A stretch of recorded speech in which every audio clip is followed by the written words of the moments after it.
What? Did we just become best friends? Yeah!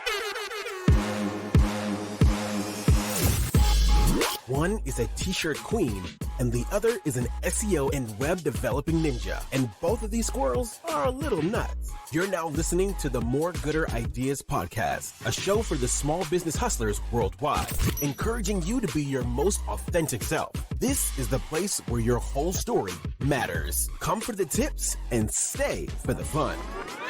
Now, your hosts, Angie Patterson and Jay Smith. Okay, so the last episode that we are airing is where we talk about kind of your plan for networking at the Booby Bash. I executed it so well. Did you? I practiced before I left with my husband. We talked about it beforehand, so you gave me, I would call a little list of things that I should do. And it was have a meaningful conversation with 3 people. Mm-hmm. Try and set up one-on-ones with 2 of them, and then reach out to one of them with like a personal letter or something afterwards. And then you also wanted me to help connect somebody I already know with somebody that I met there in a meaningful way that could help both parties. Yes. that they should connect. That doesn't have anything to do with you necessarily. Yes. Yep. So I practiced all that with my husband before I left. What did he think of all that? He liked that you gave me a list because I'm one of those people where I can figure out things as I go, but I really like for somebody to tell me exactly what I should do and what order I should do it in. Okay. I kind of like that, structure of things sometimes. So he thought that was awesome that I had a little list. I had my little notes out. Did he go? No, he didn't. No, I went out on the town by myself. Hey, all right. And it really, I don't know that it was a networking event, but I kind of viewed it as a networking event because I don't have any friends. So I didn't have anybody to go with. Wow. And I was graciously invited by one of the vendors at the event. So I kind of took advantage of that to turn it into a networking thing for me. Okay. So, awesome. Thoughts? Did I relay your list right? Did I interpret it correctly? Yeah. Yeah, I don't know if sending a personal note is all that prescriptive. Sometimes you just don't have that opportunity, but it's definitely something that will differentiate you. And then the big one, of course, it's just solid gold if you can actually connect somebody with somebody else. And the more you do this, the more those opportunities are I just came from my first one-to-one with a young lady in town who I met at a factory-focused networking event last week that's manufacturing-focused, service providers that focus on manufacturers. And she's very much of the same mind. We were just talking mainly like basically mirroring each other, talking about all the same stuff. We've read all the same books. We're very, very aligned in that stuff. So, but, when we left, because we're so in deep on this stuff, our commitment to each other was we're going to look through our list of people and we're going to find 3 people that we should connect with each other. Which nice. She's in accounting and tax protection and preparation and tax planning, which is something I have nothing to do with that. I don't, I know people who are accountants. My wife is an accountant, but she's a corporate accountant. She's not a CPA, small business accountant. And she even said it herself. She said, I don't know anybody who knows everybody in IT and web design and digital marketing and all that. And she said, so, us connecting just exponentially increases our networks, particularly because we both view it as something very strategic and intentional to do, as opposed to just, let's get coffee. Tell me about yourself. Do you want to buy my stuff? That's it. Right. And we both are aware that if we were to just have this one meeting and we don't follow up and stay in tune, we're not developing an actual relationship where we know each other and know what each other does very, very well. And I think we kind of touched on this last episode where you really are developing a relationship with somebody. And once you've got that closeness, you want to see them succeed. You look for opportunities to refer them or to connect them with other people. And you're very good at doing it because you know them better than if you just had their business card from an event. Right. Or Googled them. Yeah. Oh, yeah. Yeah, if somebody asks me, do you know an accountant? And I'm going to sit there and Google accountant near me and give it to them, I haven't provided them any value at all. Right. Yeah. So anyway, let's get back to you. So I wasn't Partner. nervous. Yeah. I wasn't nervous about being able to connect with people because I'm pretty good at that anyways. But I was nervous that I wouldn't see the opportunity to connect them with somebody else I know. Okay. And especially because a lot of the people that I do know, they may not do the exact same like product as me, but a lot of them are more product based. And most of the vendors at this event or people that I would be trying to network with, or have the easiest opportunity to network with, I guess, were the people trying to sell things. So I wasn't sure how I would find that connection to be like, oh, well, let me tell you about my, acquaintance or friend who does this or that. Right. But it actually came easier than I thought. I know you texted me. You were all excited. Were you like hiding in the bathroom? I literally was. I was like, I can't wait. As I was saying it, I was like, oh my gosh, I can't wait to tell Jay. I'm doing it. It's authentic. It's genuine. Right. And so that was really exciting for me.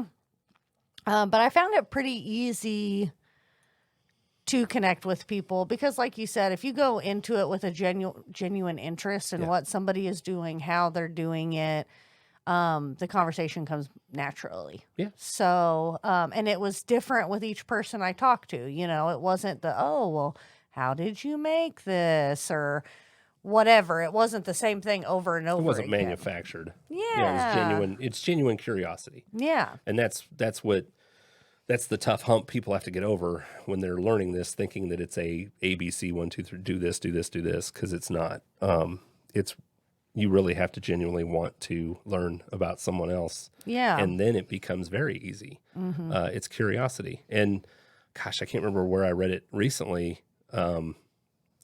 It might have been Dale Carnegie. I'm not sure, but I read this quote. It's like every single person on earth has something that they can teach. Something that they are passionate about that they've been doing a long time that they can teach you, and it's something you don't know. And sometimes it's not as easy to figure out what that thing is, but if you just keep your ears open and your mouth shut, eventually it'll come out. There's a reason why you have two ears and one mouth. There's a reason why that phrase is stuck around for so long. Jay loves cliches. I do. Well, I mean, I just said one too. So. But yeah, it was fun, and there wasn't, I don't want to say I had pressure on me, but I had motivation to go in and do it too. Sure. I mean, I could have very easily just went in and picked up some little goodies and sat at a table and ate pizza and drank beer, but I felt motivated to kind of seek out those people, not because they might, patronize my business, but just because there's somebody else out there doing the same hustle that we're doing, trying to get themselves in front of people, whether it be a business or a service. I met somebody who has a podcast. She was there promoting her podcast. Cool. And I had one of the most fun conversations with her and her sisters that were there just to support her. And she wasn't trying to sell me anything, and I wasn't trying to sell her anything. Right. But we made a really fun connection and connected on social media, and I listened to her podcast on the way home. Cool. So let me think. The other thing too, though, was keeping my eyes and my ears and my mind open for opportunities to promote myself. Sure. I walked that line, I think, very strategically of when the opportunity came where I could plug myself, I did. I didn't hold back just because I was a guest of the party instead of somebody, a vendor, if you will. Because at this event, there were people selling things. Okay. So, yeah, I feel way more confident going into maybe a more traditional networking situation. Now that I know I already have the skill set, I just needed to kind of... Oh, it's a mindset then. Yeah. It's just framing that situation as an opportunity to meet with and connect with people.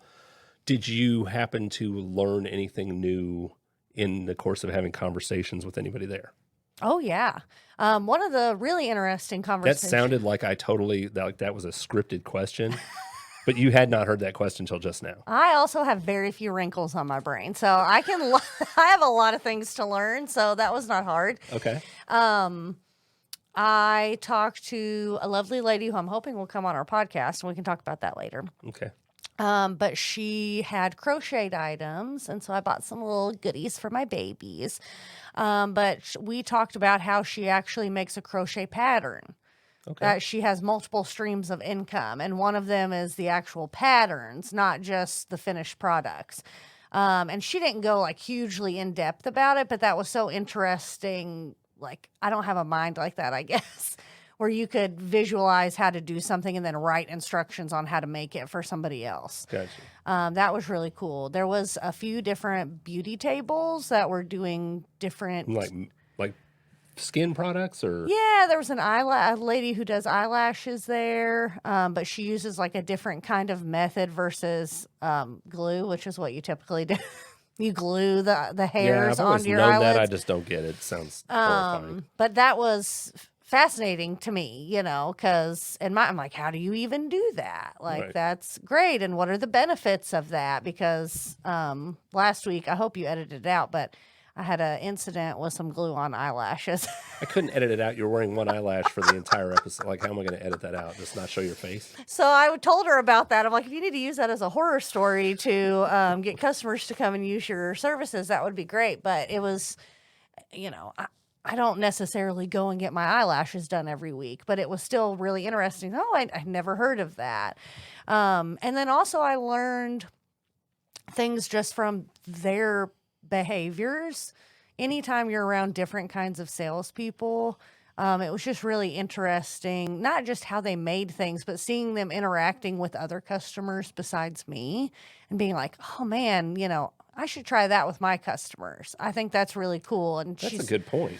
Because anytime you're at one of these events, you're always in sales mode. Oh yeah. And you're thinking about, setting up and taking down, and you're just in the moment. This is one of those rare events where it's your atmosphere, it's your usual ecosystem you work in, but you weren't working. Right. So you could just observe. That's I didn't even think about that angle of it. And it also confirmed some of the things that we talk about pretty regularly on here as far as being proactive and selling your services or your products. Because again, there are some people there sitting behind a table looking at their phone. There was one in particular who had a really cool item that I was very interested in.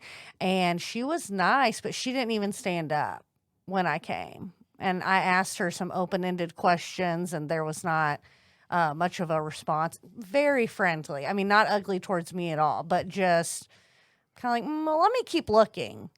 Didn't hook you, huh? No. Yeah. And her products were beautiful. She was very talented. And I wasn't like punishing her. I don't want it to sound like, oh, well, she didn't, right. Kiss my ass, so I'm not going to buy her things. But it just kind of, like I said, it's real easy for us to get up here and be like, this is what you should do, and this is what you shouldn't do, and this works every single time.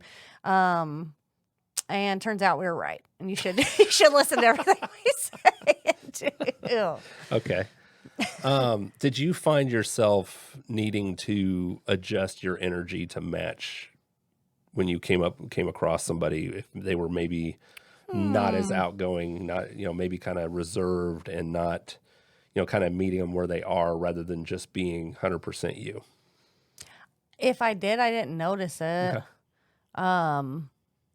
And I was by myself, so I didn't really have anybody to like play. I didn't have a wingman to play off of. Sure. So I found I was myself. And, there were people, every person's energy is different, and you can meet them where they're at without sacrificing your own energy or personality, if that makes sense. Yeah, that's what I was getting to, because, sometimes, people know me. I'm a clown. I'm like, I'm outgoing. I'm loud. I'm a rodeo clown, if you will. And they presume that that's why I enjoy and am so good at networking and all that. It's like, I work very hard to meet people where they are, because if I come in like a wrecking ball and you're more of a reserved person, it's going to just not be a good conversation, just because it's total mismatch of energy. Yeah. So while I am not sacrificing exactly who I am, it's not like I'm mirroring them or anything, but I might tone it down a little bit. Okay, yeah, because the lady I was talking about earlier, again, she was very nice and friendly, but I could tell that she didn't want to chit chat with me. Not that she, again, that was not her style. Sure. And so I just told her what I liked about her stuff and what it made me think of, and left it at that. So, and hopefully maybe that will in the future help her feel more comfortable talking about, her beautiful art. I hope. Cool. Okay. I mean, you don't have to stand up, but at least act like you care that somebody's there. Well, I mean, if people are significantly introverted, an event like that can really exhaust them. Yes. And if it's where I'm thinking it was in 1020, there's nowhere for them to escape. Yeah. Well, I didn't want to say hide because it's not hide. It's go somewhere where you can decompress because that's a lot. And I, growing up introverted, like being around a whole lot of people for a significant amount of time, it's exhausting. Even if you're not necessarily an introvert, but maybe something happened. Maybe you had a shitty ass morning. And it was really hard for you to get there and be in that place that day. Right. Any other day you would be, right, dancing on the table. But, yeah, I guess I did adapt a little bit. But I tried to do it in more of an encouraging way to her than, well, I'm also quiet and nice. Well, she just saw you next door at the other booth doing cartwheels. Yeah. She's like, God, please don't stop at my table. Keep moving. Hiding under the table. And I saw some people who were really putting it on. My dear friend Caitlin, she did have some swag there to sell, but her main purpose was marketing her service. Mm-hmm. She did a really great job engaging with every single person that came by her. And it was great to see. And like I said, seeing other people use different engaging techniques or different ways of conversation and relating to their customers. It was great. I had a really great time. Now, did Caitlin know that you had kind of a personal goal for this event? I don't know if I told her once we were there. I might have said something to her in kind of a joking way about going and doing your work for you or something. But I don't know that I necessarily laid it out for her like I did for Ryan, because I wanted to have everything in the forefront of my mind. Sure. Well, telling somebody else about it also gives you some accountability. Yeah. Make sure you're going to go do it. And that was the first thing he said. Did you have fun? Did you do all the things on your list you were supposed to do? And I was like, yeah, I did. I did do all the things on the list. I was so proud. So you did say that you were able to set up a meeting with someone after down the road? Well, there was a girl who wants to come on our podcast. So I'm counting that as like a okay. 1-on-2. Okay. I mean, you set up a future meeting that's going to drive further engagement. Yeah. Yes. And I did set up a meeting with somebody I already knew previously before going to this event, but I kind of solidified it while I was there. And I did connect on social media with a lot of people. So I want to try and wheedle my way in onto this other girl's podcast. Oh, yeah. And she talks about like paranormal, true crime, cool. A little bit of history in there. And I told her, I said, I have nothing to contribute to that, but I would love to be there to hear you talk about it. I can just support you in everything you say. Yes, I'll hype you up. If you need me to ask you a question so you can answer it, I can do that. So hopefully we'll be able to connect. And then I also made notes about the people who I felt like I could send a personal note to, and it would make the most impact. And I'm going to send them a personal note. Awesome. So, and I actually like making homemade cards and stuff. You've gotten a few. You're going to go nuts, yeah. So that was, again, pretty easy for me. Again, I had a conversation with a young lady, and I was shopping for something for my kids from her table. And so I'm like, oh, yeah, I'm shopping for my 3-year-old and my 2-year-old. And she's like, oh, me and my sister are actually really close in age. And I get, there you go. There's the conversation, So don't be afraid if you're not somebody like me or Jay who enjoys talking to people about different stuff, or you have kind of a genuine open mind curiosity about anything. You still can go and do something like this and be successful and not be disingenuous to yourself. Agreed. Yeah. That's Boom, awesome. mic drop. The pickle's getting my brain going. It's all the vinegar. Wow. Okay. A few one-to-ones recently with just brand new people. I've sometimes this goes in kind of seasons where there'll be a lull, and then all of a sudden I'll just meet somebody at a networking event or a Zoom call that I'm part of, and we'll get together. And then while we're together, someone else will come up who they know, and then it just kind of blossoms like that. And a matter of fact, I had lunch with a photographer last week, a local photographer, but he's different than most of the photographers I know. Are more headshots, weddings, portraits. Yes, and he's more of an artistic photographer, so he does fashion, fashion startups. His website's very, very artistic, and I was talking to him a lot about this because he's much younger, and he's just kind of figuring his way through how to network and all that stuff. And I was talking through some of the just kind of baseline things, and I think it came up. I can't remember which one of us talked about it. Like, this sounds, if you're not coming at this with the right mindset, it can be manipulative, or it could be, you're using psychological tricks kind of thing. And, I made this analogy. It's like, if you have a hammer, you can build a really nice table, or you can just punch a hole in the fucking drywall. Yeah. Like, the hammer will do the same thing. One of them takes intentionality. It takes a little bit of skill. It takes patience, and you actually create something very useful.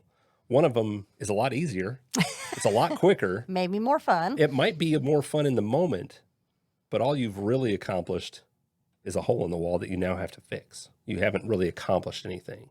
Whereas if you take the time and do what's right with the tool, you actually build something that's going to be useful for some time. That's a great analogy. Yeah. You're like, I know. I know. I pulled it out of my hat. Well, thank you. No. Well, I said it to him in the moment because it just came off the top of my head and it didn't sound near as good. So I've been trying to think of it because I want to be able to explain, because it is one of those things that you have to consider, because, you are talking about psychology, and you are talking about how people respond to things and how they react to things, and how you can engage with them. And it can sound manipulative or like tricks or whatever. But if you approach it with that mindset that you're on the hunt, or people are marks or whatever, you're not going to engage with them at the correct level. You're not going to remember them. You're not going to remember what's important to them. You're not going to remember anything because you didn't care. You're just trying to check a box, or you're trying to get a sale. And even if you're being sharp about it or smart, and you're extending that out, so you're going to be the smartest of the sleazy salespeople and wait a couple weeks for your payout, it's still over then. And people don't like being used. They don't like being manipulated. And even if it takes a while for them to recognize what's happening, they're never going to refer you again. Right. Because once you finally, even if it's a slow burn, and it took you a couple weeks to make that sale, which in some sales cycles it does because it's a larger scale project or it's more expensive. Yes. At the end of that, if you just disappear on them because you got what you needed, then that relationship ends right there. Yeah. And if your product is such that it has a long sales cycle because it's high dollar or whatever, why wouldn't you want to maintain that relationship, even if it's just regularly checking in or having lunch or sending them? And it's not always so obvious as that. Right. The sale or the benefit that you get from that relationship is not always so cut and dry as I'm going to make this relationship and then they're going to hire me to build a website. Right. It's not, or they're going to refer me to somebody to build their website. It's not as so cut and dry as that. And so if you kind of let that box of how I'm going to benefit from this go, I think it really opens your doors for a lot more benefits that you might not even understand. Oh yeah, huge. And that's the tough part is, if people are looking to you, if they were looking to me for guidance on this or coaching on this, or we're actually working through this on how to do this, that's the major hump to get over, is like, this is not a tactic or a hack to get past people's initial reticence. It's not a sales technique. It's not. No, it's relationship building. You're actually building a relationship with someone. And in some cases, I was a little worried about you. That was going to be my question to you, was if you had apprehension about what I was going to do or what I was going to report back. A little bit, just because you're so driven, and when you're given a new tool, some people, they want to run out and do the thing and not actually just organically enjoy the event, but see it as okay, I got to check this box, I got to do this, I got to do that. And whether it's because I had given you these things or whether you had just absorbed them, like, I really got to do this. And then you told Ryan about it. So but I was also like, I have to just let it happen. Like, just do it, because that's how I got so good at it, was just learning and falling on my face and just organically over 50 years of my life, just learning how to engage with people. And, that's it. So, but yeah, that was a little bit, I was a little like, cause you texted me like, I was able to connect somebody. And then I'm almost able to set a one-to-one with somebody. And I'm like, God, I hope she's not sitting there for 5 hours just checking boxes. Yeah. Like, I hope she's not creeping people out in there. Not that. I was just hoping you weren't not just experiencing the event for what it was, because you were so focused on doing the mission. Yes. Right. And I don't think you did. That was probably the thing I was most proud of, was that I was able to take what you said and have that motivation and that focus, but to use my skill set I already have and make my interactions organic. And I didn't have anything to lose. I mean, I wasn't going to I didn't pay you $1,000 to tell me that stuff. I wasn't out any money. You're going to shame me for something when I come here today. So it wasn't like I was worried about you. That's what the pickle's about. Trying to disarm me. Like, you're going to make fun of me about something. So if it's not executing this, I didn't have anything to lose. Sure. And all I had to do was gain, whether it be because I did something right or because I did something wrong. But I was really proud of myself for keeping my goals in my mind, but like I said, kind of integrating my natural skill set to execute them. Yeah. Just like, you're a different kind of conversationalist than me, and you have a different history than me. So you might have talked to all the same people and had a completely different experience and still have been successful in what your goals were for doing it. I hope that answers your question. It does. But that's the reason why I didn't go. Like, I didn't want to be there, because I didn't want to, just being there would have impacted something. Oh, yeah. I would have been a safe spot to come and hide to. And if I'm there, I'm drinking beer. And if I'm drinking beer, you're going to be drinking beer. And now all of a sudden and now we're on the patio with a pizza. Or we're just being loud and we're overtaking the. I did feel lucky that there were a few people that I knew, and then a few vendors that I have seen at other events that maybe we've just only spoken a couple of times, but we were familiar faces. So I did kind of have that breath of, sure, I can ask this person if I can set my drink down while I go to the bathroom, or Mm-hmm. Or I saw something funny. I have somebody that I can share that with immediately instead of, later on. But I did try to, like you said, not fall into that of, well, let me just go and stand over there by them because I know them and I don't know anybody else here. I mean, I have to imagine it would have been a lot longer 5 hours if you didn't go in there with this plan. Oh my gosh. I probably wouldn't have even stayed. Oh, I thought you were there helping Caitlin. Well, she didn't need my help because she's a strong, independent woman. But I did check in with her a bunch of times, and be like, hey, do you need a drink? Do you need a bathroom? No, okay. She just invited me as a guest. I got you. So, which I did. I told her 1,000 times. I'm like, just let me help you sell these shirts. That's what I'm best at. And she was like, no, it's okay. Like, just running up to the other booths and throwing a shirt. Buy it. Buy the shirt. It's got boobs. She was very gracious enough to invite me as a guest. So I was able to kind of just do what I wanted. But I probably would have like made a circle around the bar, maybe bought a couple things and I would have left. I don't think I would have.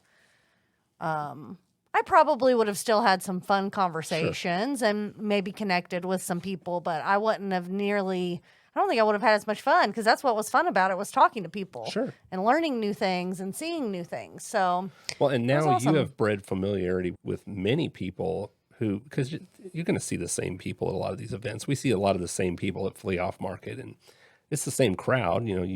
Same people do the same stuff. But now you're the person that they had a good conversation with and asked them questions and all that stuff, and you're going to be kind of a safe spot for some people when they see you out at other events. I hope so. Oh, I think so. I hope anybody knows that they can. Not anybody. I mean, I can't protect you. Like That's if somebody how you end up on a podcast, like on a true crime podcast. Yeah. I hope anybody knows they can come tell me everything. Don't tell me anything incriminating. I can't lie. No. But no, I hope that especially other vendors, because our small business people or craftsmen, because I have made, and I'm a pretty, outgoing person. I have made more new friends in the last 2.5 years that I've been doing this business than I've made in my entire adult life, really. Once I stopped going to school,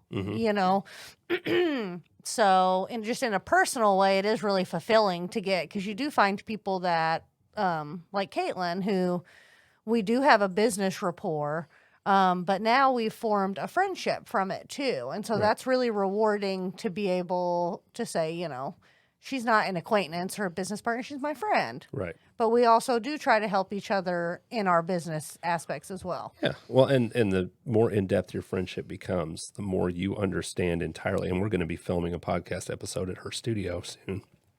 But the more you understand exactly everything she provides and what she does in her business, which I think you've already got a very firm grasp on now, you're one of the most powerful referral partners available to her. Because it's not like, oh, you need a photographer, let me find a card. I met this photographer. No, you know exactly who she serves, how she does it, what's different about her, the awards she's won, all that stuff. And how to connect her with the right person. Yes. So, yeah, even better, instead of just going on Facebook saying, anybody need a photographer? I know a good one. And then you send her a bunch of crappy leads of people that are not her ideal customer. Now you're sending her people that is going to be a perfect fit or close to it. Yeah. Yeah. Potentially a better chance than just some random off the streets. Right. Just plucking people off the street and throwing them into a photography studio. You need pictures. Just like throwing business cards. Take one. Like ninja stars. Yeah. I should try and do that. See how that works for me. It's called guerrilla marketing. That's not called guerrilla marketing, but stabbing people with extra sharp business cards. I am most excited now that I'm a networking pro for us to try and network together or go to an event together. Maybe we don't do it together, but I want to see you in action now after taking your words of wisdom and executing them. I want to see how you do it now, Okay. And I just walk behind you like lurch. That'll make it nice and organic. What's that person behind you? Don't worry. You see her too? Yeah. She's been following me everywhere. Is she wearing the pickle? So what do you think, Jay? What do you think about that? No, I think that's a great idea because, and I think I told you, that was the young lady I met this morning. I talked about her last week where she said that her and somebody she works with, they work a room, but they're also kind of double networking because you're listening for opportunity hey, you should meet and she's here. Yeah. And we should do that kind of thing. I think it'll be challenging for us. No, I think it'll be challenging because there aren't going to be many events we would go to where both what you do and what I do are going to gel with the people who are there, because people go to events that are focused, like Startup Grind is all people who are building apps and building products and part of startups. So there are a lot of different industries that can network well. There are photographers, people who do venture capital, websites, coders, all that stuff. Oh, that highbrow stuff. Attorneys, CPAs, all those people service people in those industries and work together well. Whereas what you do, unless it's a very specific niche item where somebody's like, man, we're having this launch party and I need t-shirts, that's going to be a very rare occurrence. They already have somebody who's doing those kind of not always, things. but that's a very like one-time thing. And if you're going to go to an event where you're going to spend several hours there, now much like you went to Booby Bash, that's way more your crowd with what you do. That's product creation, product selling, booths, live, B2C. Yeah, occasionally those people need a website or whatever, but most of the people I connect with on a regular, because I'm more B2B, I think it's going to be tough for us to find an event where we're going to be very effective. I think that what we need to do is be creative about events that are not networking events. Turn them into it. And how we can turn them into a networking opportunity for ourselves. Because as somebody who, I don't know if it's because of the business I'm in or just my past business history, like I couldn't even tell you how to find out about a networking event. And I think especially a lot of new entrepreneurs or small businesses on the rise, you may not be like, well, where? How do I even find out about a networking event? How do I know that these people are going to be at this coffee house and it's going to be the right kind of people for me? That's a very good point. And that actually came up when I was talking to the tax attorney that I got to know, because we happen to be on the same Zoom meetup type thing. And he's like, how do you find all this stuff? With all these people that aren't already tax attorneys or already in my business, you know? Yeah, that's a good topic. We will do a whole episode on that. That's what I was thinking. Boom. But yeah, I think that could be really helpful because I want it. I mean, I would be the networking event near me. Well, that's a valid way to look. Yeah, but yeah, I know. I got you. So I think we could definitely, especially we're really lucky in the area we're in, because we're close to a metropolitan city, that I think there's more opportunities than maybe somebody who's like in a small town. But I think we could definitely find some ways to have it be a networking event for us, even if it's maybe not for anybody else. And I hope that something that we shared today maybe will help you, especially going into this holiday season, find ways to connect with people. And tune in next week where we will not be in silly costumes. And we look forward to seeing you then. I'm Angie. And I'm Jay. Bye-bye. Bye. Thanks for checking out this episode of the More Gooder Podcast.